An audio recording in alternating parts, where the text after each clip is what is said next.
Agarok, duwagasot a pulis ti dumalan ti panagansayo, iti Comelec ngagserbikas Special Electoral Board into numay ang National and Local Election 2025. Dagiti pulis, ti mangsukat wenno agbalin a backup kadagiti manursuro in kaso agsanod da ngagserbikas Electoral Board. Agpaot iti panagansayo aging gana Abril 2. No kasano nga operate jay ACM tayo. Kasano da operaton, kasano da report, kasano da conduct ti final testing sila. Jay ti actually ti topic discuss. Manipod iti naudi ana usar a vote counting machine, ita automated counting machine ti mausaren iti panagbotos. Maysa ni Police Staff Sergeant Charmy kadagiti posible ngagserbi nga Special Electoral Board inton election day.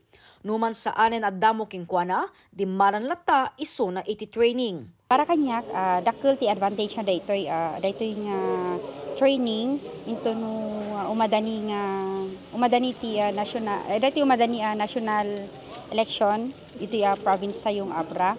Kaputa aside from the safety kadagitay abreng yung may agbotos, makunak nga maprotektaran dapay no may kan kami ti pagkakataon nga ag-serve iti national election. Kunati Comelec, imunan analpas ti panagensayo dagiti manursuro nga agserbi kas regular electoral board. Ti na-train tayo nga teachers kat 728. Kompleto da. Yan lang, during the training dapat lang ti mga bagbaga nga baka agatras da. Hantay mat nga mapigilan so talaga ti kayat da.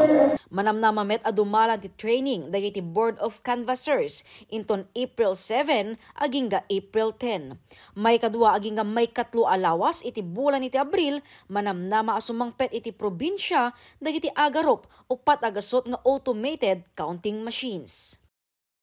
Jessica Boreta, Balitang Solid North.